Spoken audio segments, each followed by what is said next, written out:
निवडणूक कोणतीही असो, अगदी ग्रामपंचायतीपासून जिल्हा परिषद आणि त्यानंतर विधानसभा ते अगदी लोकसभेपर्यंत एकदा वडील आमदार झाले की त्यांचा मुलगा किंवा मुलगी जिल्हा परिषदेची सदस्य बनतो, अध्यक्ष बनतो. वडील खासदार झाले की मुलगा विधानसभा लढण्याची तयारी करतो.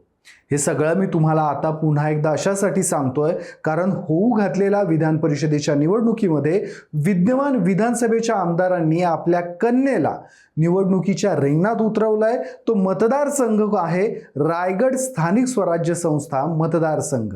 या निवडणुकीमध्ये अगोदरच रायगड जिल्ह्यातील सत्ताधारी दोन पक्षातील राजकीय पेच वाढलेला आहे. उमेदवारी कोणाला द्यायची हे निवडणूक तोंडावर आलं तरी ठरलेलं नाहीये. त्यासोबत जिल्ह्याच्या पालकमंत्री पदाचा पेच देखील समोर आहे आणि अशा परिस्थितीमध्ये अचानक एकनाथ शिंदे यांच्या आमदारांनी स्वतःच्या कन्येला या निवडणुकीच्या रिंगणात उतरवलंय. त्यांचा फॉर्म भरलेला आहे. त्या आमदारांचं नाव आहे महेंद्र दळवी आणि ते शिंदे गटाकडून अलिबागचे आमदार आहेत. तर त्यांच्या कन्येचं नाव आहे जुईली दळवी.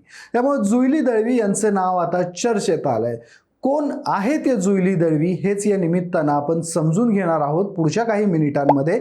नमस्कार, मी शशी आणि तुम्ही पाहताय cut to cut. Juili Dalvi यांच्याबाबत बोलायचं झालं तर ते अलिबाग आणि मुरुड मतदारसंघाचे आमदार महेंद्र दळवी यांच्या कन्या आहेत. त्या उच्च शिक्षित असून राजकारणाचे बाळकडू त्यांना त्यांच्या घरातूनच मिळाले. त्यांच्या वडिलांकडून त्यांनी राजकारणाचे धडे घेतले. सोबत त्या आपल्या वडिलांच्या मतदारसंघात नेहमी सक्रिय राहिल्यात. आजपर्यंत त्यांनी वेगवेगळे उपक्रम राबवत आपल्या आमदार वडिलांच्या मतदारसंघात आपला प्रभाव टिकवून ठेवलाय. अलिबागमध्ये जुईली यांनी आतापर्यंत स्वतःची वेगळी ओळख निर्माण केलेली आहे. 2019 मध्ये त्या अलिबाग पंचायत समितीच्या सदस्यपदी देखील निवडून आलेल्या.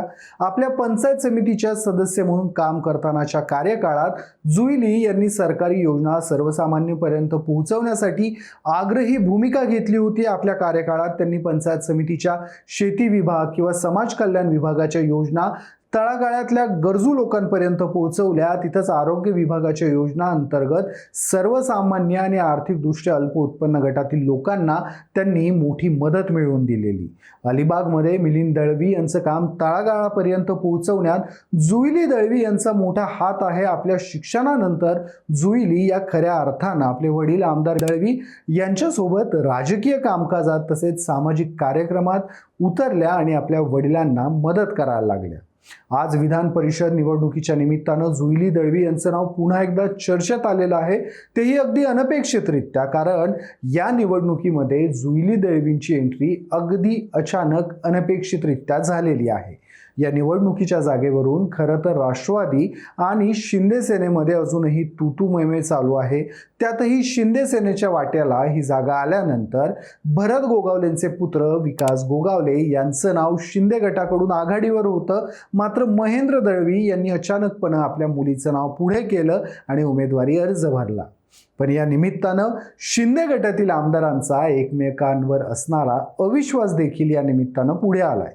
आपल्या कन्येचा उमेदवारी अर्ज दाखल करण्यामागची भूमिका स्पष्ट करताना आमदार महेंद्र दळवी यांनी अत्यंत रोखठोक आणि स्पष्ट मत मांडलं. त्यांनी असं म्हटलंय की पक्षाचं व्यापक हित जपण्यासाठीच आपण हा निर्णय घेतलाय. त्यांनी आवर्जून सांगितलं की या प्रकरणात आमचे नेते उपमुख्यमंत्री एकनाथजी शिंदे जो काही अंतिम आदेश देतील तो आदेश आपल्याला पूर्णपणे मान्य आहे. हे स्पष्ट करत असतानाच आमदार महेंद्र दळवी यांनी एका गोष्टीला मात्र ठाम विरोध दर्शवला. केवळ पालकमंत्रीपद पदरात पाडून घेण्यासाठी, वैयक्तिक फायद्यासाठी पक्षाची हक्काची विधान परिषदेची जागा सोडण्यासारख्या फाजील तडजोडी आपण कधीच मान्य करणार नाही, हे देखील मी अगोदरच क्लिअर करतो. सुनील तटकरे हे नेहमी अगदी शेवटच्या क्षणी राजकीय खेळी करून उमेदवारीमध्ये उलटफेर करतात. यावेळी तसा कोणताच धोका आपल्याला पत्करायचा नसल्यानं आधीच आपल्या मुलीचा अर्ज सुरक्षिततेचा उपाय म्हणून दाखल करून ठेवलाय, असा थेट टोला त्यांनी आता आपल्या पक्षांतर्गत तथा इतर विरोधकांना लगावलाय. महाराष्ट्र राज्यात असे अनेक नेते आहेत जे केवळ आपल्या मुलामुलींसाठीच तिकीट मागतात. मात्र आपला तसा कोणताही हट्ट नाही.